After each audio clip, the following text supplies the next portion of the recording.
Forest EM Ranjit Basumatary बिथाङा दाबि धमकी होना दोनदोंनो मिटिं खुंनो मोना।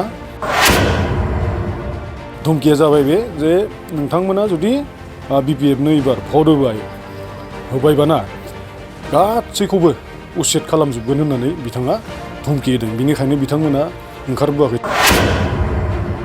बिटिआरनि मानगोनां सिएम प्रमद बर' बिथाङा माखासे मिशन फोसावदोंमोन फोसावनायालाय, किन्तु गासिबो फेलर गोजाजोब। मिशन होनना बुङोब्लाथ' गासैबो फेलर। पिग मिशन, गटारि मिशन, बेनिफ्राय बे दाउ फिसिनाय मिशन, नाथाय बे मिशनफोरा गासैबो फ्लप जाजोबदों। मिशन होनना बुङोब्लाथ' गासैबो फेलर। बिथांमोना ग्रेट एचिभमेन्ट होननानै ससियेल मिडियाफोराव होलाबायो।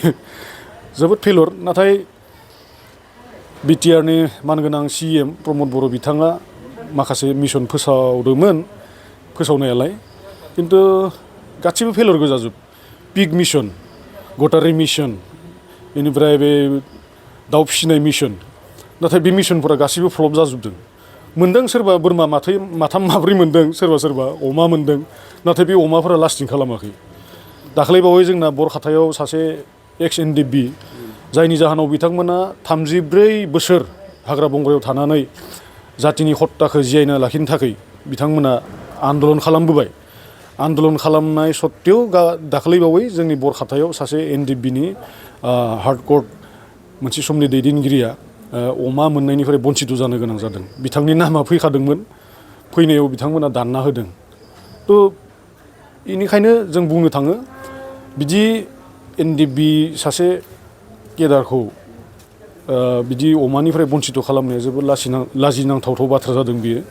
बे मिशनफोरालाय फोसावदों, मानसिफोराबो बुंदों सानैसोआ जे प्रमद बर' बिथाङा जोबोद भिजनारि लिडार, जोबोद मिशन फोसावदों बिथाङा होननानै बुंदों। किन्तु रायजो राजाफोरा नुबाय थादों मिशनफोराथ' गासैबो फ्लप। बिथांनि जि मिशन फोसावनाय बेखिनिखौ नुनो मोन्दों आरोखि। खुलुमबाय, आंनि मुङा मुस्रि जितेन मुसाहारि। आङो सेन्ट्रेल इउथ बिपिएफनि सेक्रेटारि नेहाथारि। जोङो दाखालिनि बावै तामुलपुरनिफ्राय फैनानै बाहाय जों केम्पेइन खालामफैनो मोन्दों आरो दिनै परिबेसखौ जों नुबाय। जोबोद मोजाङैनो दङ परिबेसा। रायजोफोरा जोंनि फारसे दंबावो आरो दाबो रायजोफोरा नागिरदों हाग्रामा सार बिथांखौ चिफ जाफिननायखौ। बेनिखायनो दिनै बे थांखिखौनो लानानै जे सिडली बियाबनि जोंनि सासे गोख्रों मावथि गोदोनि आन्दलनकारि सुध कुमार बसुमतारी सार बिथांखौ गोबां भटआव देरहाहोनो थाखाय दिनै जों हाथाय बाजारावबो केम्पेइन खालामदों। नाथाय मोनसे बाथ्राखौ दुखुनांथावै बुंनांगोन, बिआर फेरेंगा उरुफे माने फरेस्ट इएम रनजित बसुमतारी बिथाङा दाबि धमकी होना दोनदोंनो मिटिं खुंनो मोना, जिखुनु प्रकारे बिपिएफआ मिटिं खुंनो मोना होननानै। आरो मोनसे बिराद गिदिर माइन'रिटि एरिया दङ बेवहाय बेंटलाव। बे माइन'रिटिफोरखौबो धमकी होना दोनदों जाहैबाय। जों मिथिनो मोन्दों मोनसे सुलुनिफ्राय। धमकिया जाबाय बे जे नोंथांमोना जुदि बिपिएफनो एबार भट होबायबाना गासैखौबो उसेट खालामजोबगोन होननानै बिथाङा धमकी होदों। बिनिखायनो बिथांमोना ओंखारबोआखै। थेवबो जों बिपिएफजोंनो दङ। जोबोद मोजां। दिनै बाजारावबो जों गिदिंबाय, केम्पेइन खालामबाय। दिनै बेफार बानिज्य खालामना जानाय फालांगिफोरा, बेबखायिफोरा जोबोद रेसपन्स। गावसोरनि खुगाजोंनो बिथांमोना फोरमायदों जे बिक्रि बाटा गैला। सिगांनि माने रमरमिया जिथु बिक्रि बाटा दङमोन जोंहा, बिदि दा गैला होननानै बिथांमोना जोंखौ गावसोरनो फोरमायदों।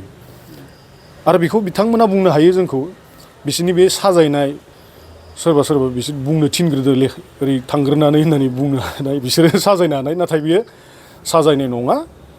जोङो अन दि स्पट बेफार बानिज्य खालामग्रा बिथांमोनखौ जोङो लोगो हमदों, सोंदों। बिथांमोना गासैबो बेखौनो फोरमायदों जे गोदोनि परिबेस आरो दानि परिबेस जोबोद माने गाज्रि, बिक्रि बाटा गैया होननानै बुंदों। दा बेफोर बिथिङाव जुदि नायोब्ला जों थारैनो देरहानानै दङ। सुध कुमार बसुमतारी साराबो जोबोद मोजां मानसि, साहसि मानसि।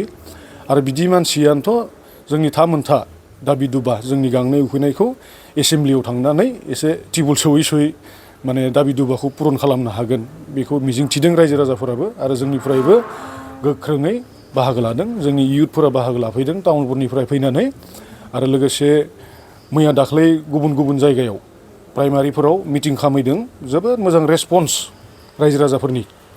थ' बेखौ नुयोब्ला जों बेखौनो बुंनो हायो जे जोंहा एबार 37 नं सिडली बियाबनि बिजाथि माने सुद्द कुमार बसुमतारी सारआ गोबां भटआव देरहागोन।